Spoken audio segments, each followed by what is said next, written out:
Bugs crashing your pack's party? Whether they've got paws or sneakers, your pack deserves a home that's protected from pests.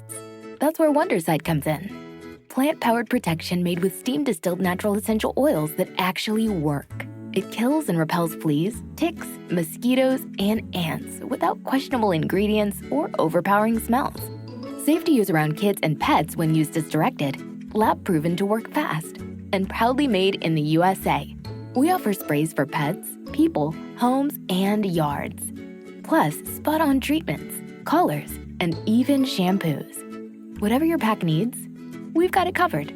Founded by a pet parent looking for a better way to protect her dog Luna, Wonderside's now protected over 21 million lives and counting. You might have even seen us on Shark Tank. Go to Wonderside.com and use code WONDER20 for 20% off your first order. That's WONDER20 at Wonderside.com. Wonderside. Protect your pack with plant-powered Wondercide today. Hey, this is Jason Kleberg from the Force 5 podcast, a show that forces a guest to come up with a movie-themed top 5 list topic, and then we reveal our picks on air. Top 5 heist films, top 5 tearjerkers, top 5 movie dogs. Every show you'll be asking yourself, what would be on my list? Guests include directors, screenwriters, actors, podcasters, musicians, authors, and even a professional wrestler. Subscribe to the Force 5 podcast, and you won't just be a listener, you'll be a list nerd. The Force 5 podcast, available wherever you're listening now.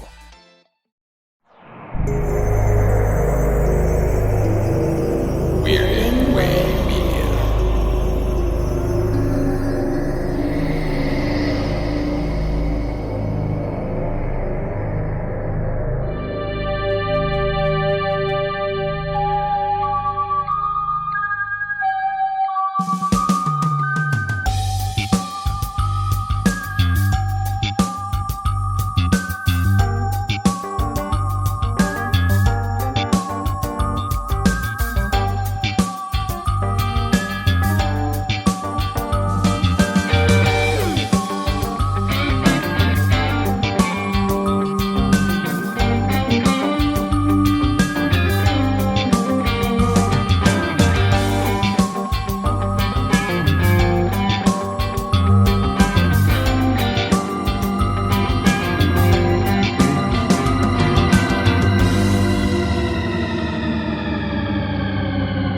Welcome back to Midnight Viewing, the horror anthology podcast, where this season we're taking a look at George A. Romero's 1980s series, Tales from the Darkside.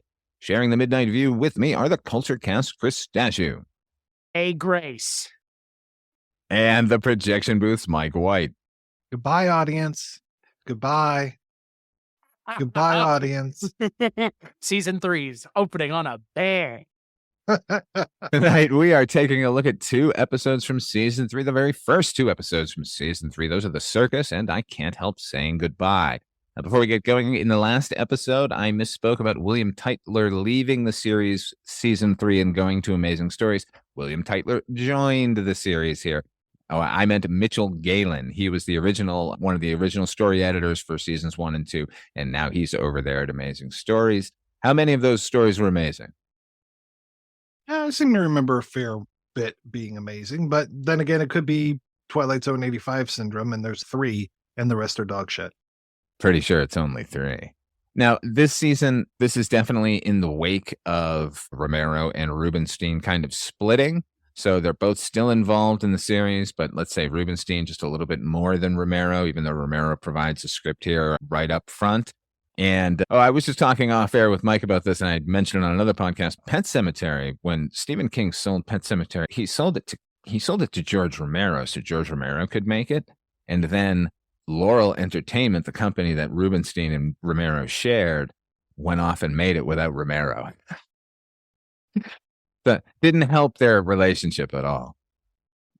But speaking of Romero, episode 1 of Season 3, The Circus. This originally aired on September the 8th, 1986, written by George A. Romero from a story by Sidney J. Bounds and directed by Romero stalwart Michael Gornick. This one stars William Hickey, Kevin O'Connor, David Thornton, and Ed French. It's a story of Bragg, a world-weary investigative journalist who gets his kicks by exposing frauds and charlatans, who happens upon a circus that might be everything it's advertising. even if it isn't for kids. What do you think of this one, Chris? Oh, man, why'd you have to ask me what I thought first? God. It's like we're watching a different show all of a sudden, and I'm so sad. I don't understand what happened here, Father Malone. This used to be a show that I held in rather high regard, and all of a sudden the show's taken a little bit of a turn. You say it's taken a little bit of a turd? A turn, not a turd. turd. Oh, a okay. turn, Turn, not Turin. William Hickey's fine. Kevin O'Connor is fine. I think the story... Isn't there literally a Tales from the Crypt episode just like this? And the Night Gallery and the Twilight Zone. There's always somebody exposing the thing, and then the thing turns out to be real. Sure. Right. Yeah. But I'm talking more specifically at a circus. Look, William Hickey was in an episode of Tales from the Crypt, directed by Arnold Schwarzenegger, of all people. That was at Venice Beach, not the circus. I know. No, but I'm That's just the saying. one William... you guys had me watch. That is the one we made you watch. Yes. One of several, actually. Little did you know you'd be hosting your own horror anthology show much later anyways. I thought it was not great, me personally, and I think that the set design is probably part and parcel as to why, because the set design is pretty bad. What about you, Mike? So this is how you're going to start off your third season. Yeah. This is Yes. it right here, huh? You bunch of dime store costumes and William Hickey just chewing up the scenery and Kevin O'Connor doing the same. I'm surprised they didn't get into fights over who could chew more scenery. I love William Hickey. Absolutely. And that was the saving grace of that episode of Tales from the Crypt that you guys had me watch. He can't save, in my opinion, things like, wasn't he in Two Evil Eyes? No, he was in Tales from the Darkside, the movie. Oh, okay. All right. Which, did that Yeah. have Buster Poindexter as well? Absolutely. The cat from Okay. Hell from the Stephen King short story. Oh, okay. So that's different than Two Evil Eyes? Yeah, man. That's the Black Cat with Harvey Keitel based on the Edgar Allan Poe short story. Oh, okay. But isn't there a second story to that where There's doesn't like a cat come out of Buster Poindexter's mouth? Yes, that's the cat from Hell from Tales from the Darkside. Spoilers. Holy shit. Okay. Wow. Oof, man. Yeah, that was bad too. Yeah, You're suggesting so many great things to watch, Mike. I'm glad. this Oh, all of them too. this set design, everything. We're going to use light to do lightning and just dollar store type of things. And then I hate to say it feels like a blackout skit from Night Gallery. I mean, that you've got like people keep saying, "Oh, I must have downloaded the wrong version of Nosferatu," and that's what this one felt like. Where like you see the vampire, and I'm just like, okay, boy, he looks really bad. But wait, there's more. There's the Wolfman and the Mummy and Frankenstein. And when Frankenstein shows up, I'm just like, really? We're doing this? Because all those other things are creatures that have been around forever. And then when you get to Frankenstein, I'm just like, okay, yeah, we're just going to have all of these knockoff Universal monster type things. And that's what we're doing. And yeah, I was really reminded of so many better things. I was reminded of Nightmare Alley, the original adaptation, not the Guillermo del Toro, but the whole thing of the guy hearing the geek and then eventually becoming the geek, or the ending of Freaks. That is a wonderful. I just kept thinking of better things to be watching. And William Hickey, try as he might, could not save this for me. But I'm hoping to hear you redeem it, though, Father Malone. Oh, I love this one. No, I'm kidding. Good. I'm kidding. Oh, No, I'm kidding. Oh, thank God. I Oh, was like, come on, maybe he saw something in this that I couldn't. So I saw William Hickey in a spangly shirt, and that could save the episode. Maybe the initial outfit he's in is pretty rocking.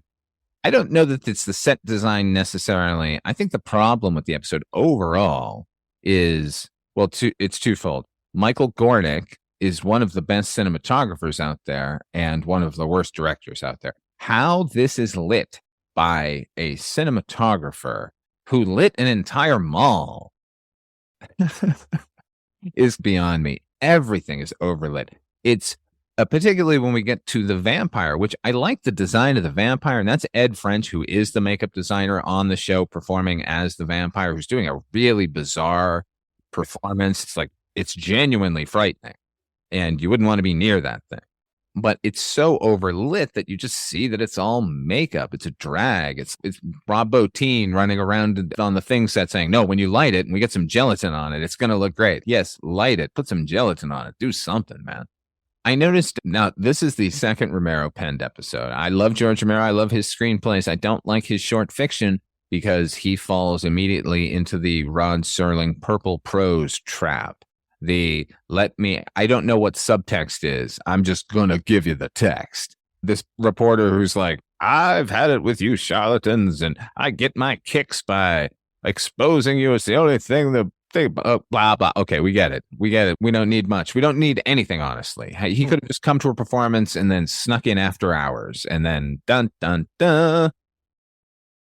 Ooh, but okay, here's another positive. I liked seeing the actual barrel on the platform with the wheels on it that you would see in cartoons. That would sweep up behind it. At one point, William Hickey rolls one of those out. I was like, I've never actually seen one of those. What do you know? Oh, yeah. That poor little guy that used to clean up after the whole circus on the Bullwinkle episodes. Yeah. Exactly, that guy. That was made flesh or steel or something or other. It is a bit nail in the head, but I did like the effect at the very end that they Frankensteined the reporter's head onto the Frankenstein body. Just the way it was floating, it was very off-putting, and I thought that was very effective, and I liked that. I also liked I mentioned the vampire. The vampire feasting scene is really grotesque, and just made me think like this is on at like Sunday night at 7 p.m. Like bravo, everybody! Like you're twisting everyone's mind in some small way. But overall, there's no real story here. It's as we said, the guy who exposes things goes to the wrong thing. We've seen it thousands of times at this point. There isn't going to be an anthology series that won't do this story half a dozen times. Let me look at my notes if I have anything positive. Can we talk about Nanoosh for a little while? Go for it. Nanoosh is in this episode. Okay, I'm done. Oh, yeah, all right. Yeah. I don't really have anything else to defend it. I am a little bit disappointed that it was Romero doing this writing and that one of Romero's main guys was doing the directing, but the performances are fine. I don't know. It's kind of creepy for a little bit. It's not the worst thing in the world. It is a bit of a blackout sketch. It really feels like a night gallery. It feels like a modern night gallery. Oh, yeah. We were complaining about how Night Gallery kept using the classic monsters and they would have those Frankenstein skits and all that. I was curious if there are supposed to be two William Hickeys in this episode, because there's when he's wearing that beautiful spangly shirt you're talking about, but then he comes out dressed as the ringmaster and his hair has gone from that bleached white to brown. So I'm like, is there a second William Hickey? But I don't know. I think he's like a Highlander. There can only be one. Yeah, and I think that he's one of the mystical circus people that we all know are out there, like Mr. Dark, Mr. Nis in this case. Right. You really couldn't get better than Hickey, especially just being a creep. He can play a creep so well. And a bemused. I love a bemused villain who knows more but doesn't care that you're hanging yourself and is just enjoying the ride. That part of it's really good. So I'm not gonna say don't watch this episode. I'm just gonna say don't seek it out. Yeah. Remember in Tales from the Crypt, in the first season, they had a circus episode with Joe. He's real gone. With Joey Pants. I'm not sure I ever needed another circus episode past that. Because it was so perfect. Hey, it was pretty good. In terms of like. What about Lower Birth, where we learn the origin of the Crypt Keeper? Why would you even ask? That episode is bad and we both know it. Oh, yeah. No, I remember it being terrible. So I was like, what about it? It's not good. Who thought they needed it was the origin story of the Crypt Keeper episode. And then they dissolve cut at the end into the Crypt Keeper's face from the baby's face. And you're like, oh my God, it was the Crypt Keeper's origin story. Great. Wow. Yeah, that's a real thing you can watch in Tales from the Crypt, I think season 5. Oh, I think it's earlier than that. I think it's season 3, and I think it was in one of the comics. That's an adaptation. Oh, wow.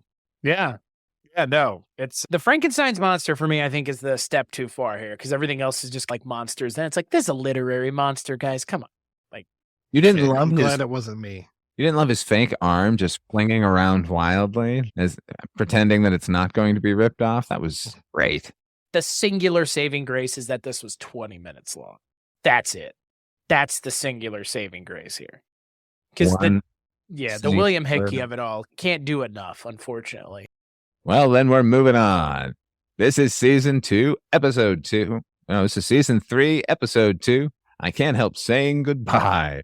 Aired originally on October the 5th, 1986. This one was written by Julie Selbo and directed by John Stizik, starring Brian Benben.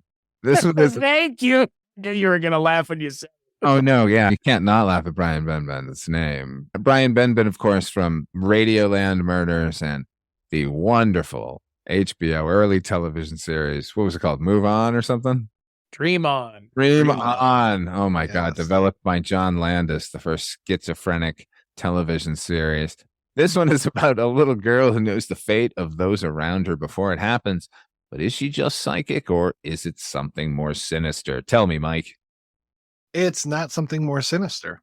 She just can tell that people are going to die. She can't cause people to die by telling them goodbye. She just knows when they're going to. Even when her doll is going to be broken, that was interesting that she gets to say goodbye to her doll.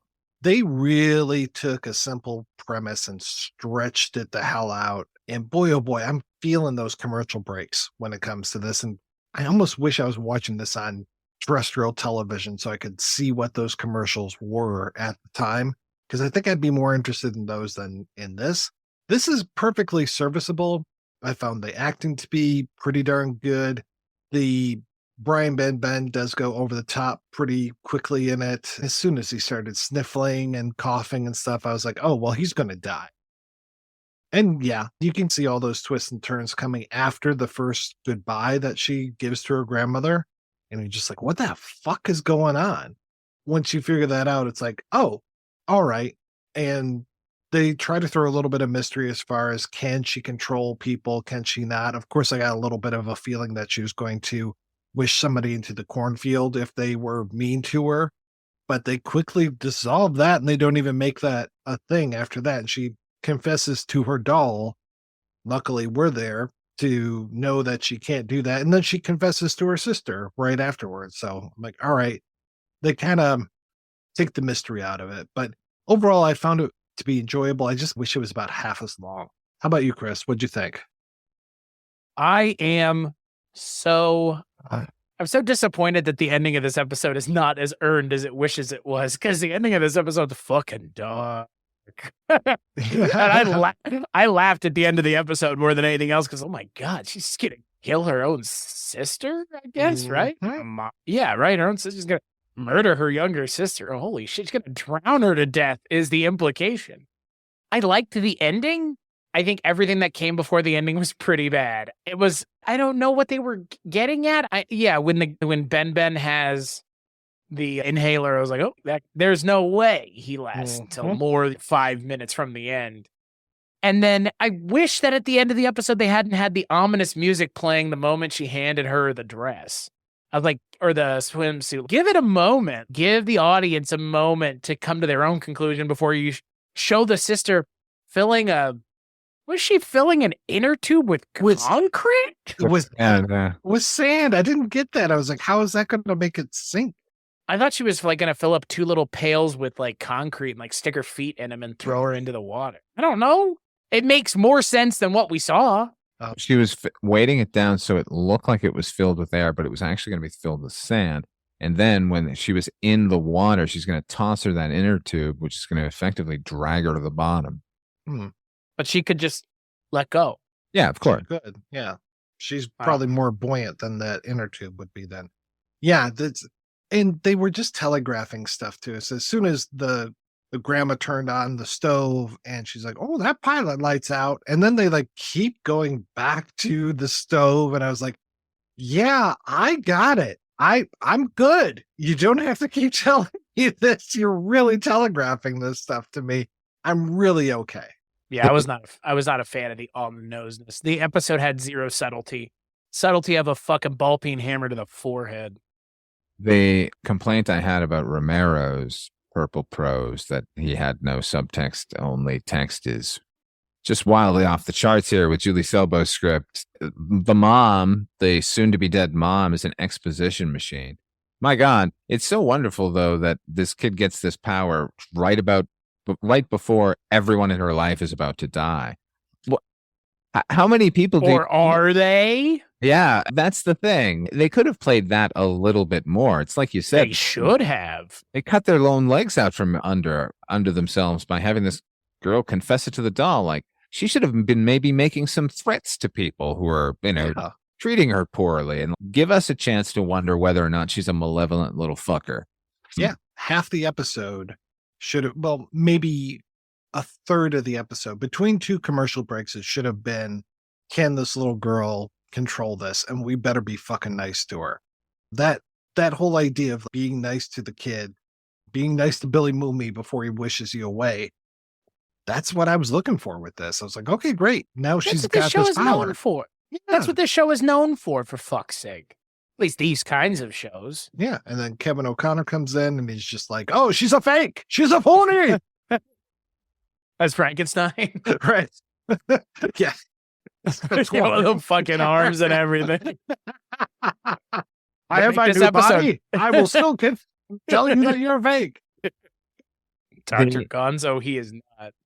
You keep referencing the cornfield episode of the Twilight Zone, and that's really appropriate because this feels like a Twilight Zone 85 episode with a dollop of Darkside at the very end. Yeah. The last two really have, man. Like, if we're going to say this skews in the direction of what bad show we've watched, it's Twilight Zone 85. Because it's not Night Gallery. This feels like peak Twilight Zone all of a sudden. Out of nowhere. Like an RKO. They don't seem to have their footing when it comes to something that isn't straight up horror. Yeah.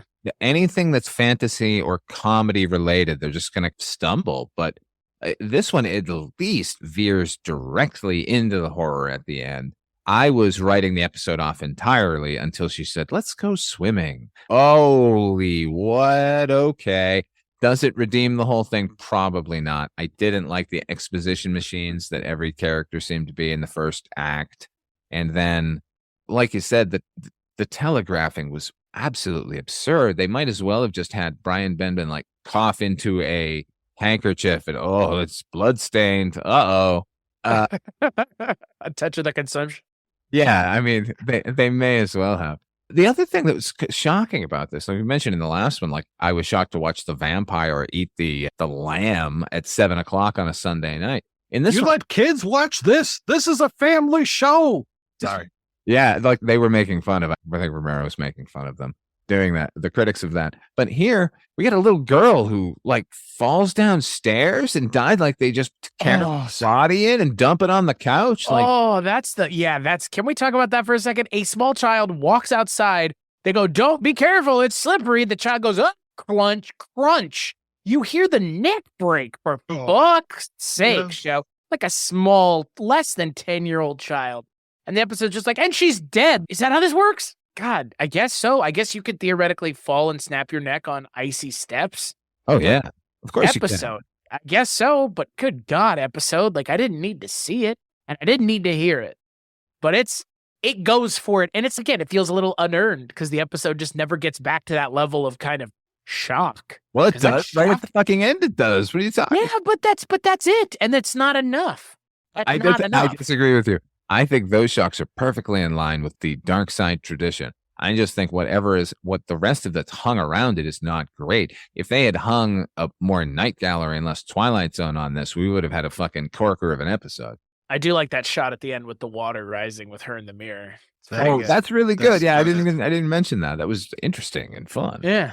Goodbye. Got her own ass, which is pretty good. Her sister is going to drown her, and she is resigned to that fate. See you next week, everybody. Yeah. Hey. Pretty much. Anything else on this one? All right. On the next episode of Midnight Viewing, we'll be taking a look at the next two episodes of Season 3. Those are The Bitterest Pill and Florence Bravo.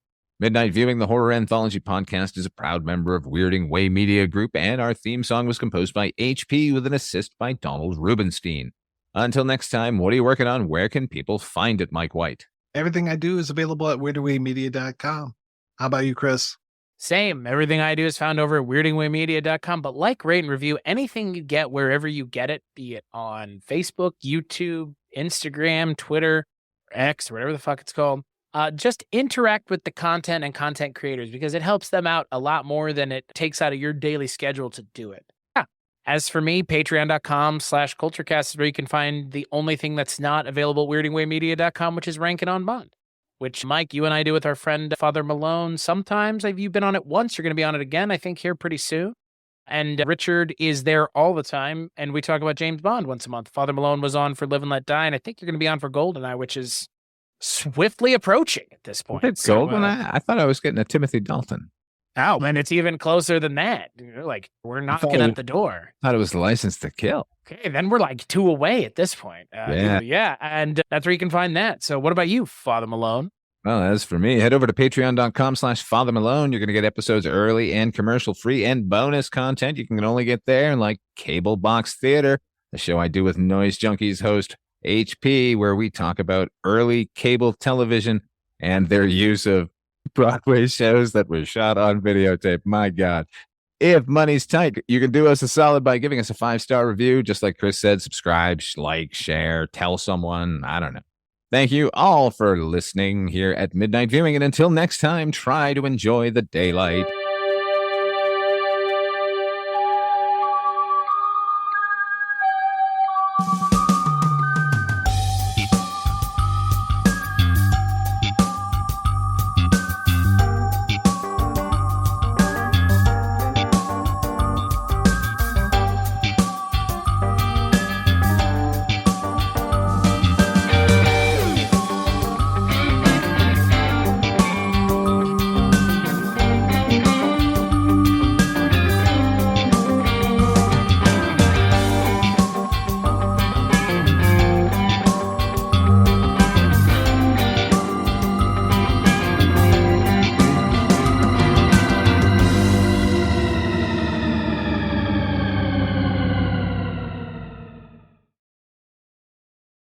Hello, my name is Kevin Tudor, and I'm one of the 3 hosts of Almost Major, a film podcast dissecting many major indie studios and the films they release. Every week, myself, Charlie Nash, and Bryden Doyle discuss overlooked, forgotten, or bona fide classic indie films via studio-specific miniseries. We've previously covered numerous films from Artisan Entertainment, Lionsgate Films, and New Line Cinema. Titles including The Blair Witch Project, American Psycho, Dogville, But I'm a Cheerleader, Saw, Requiem for a Dream, and Ringmaster, you know, the Jerry Springer film. Anyways, we have a fun time every week and we hope you will join us. Subscribe to Almost Major wherever you get your podcasts. Now proudly a part of the Someone's Favorite Productions podcast network.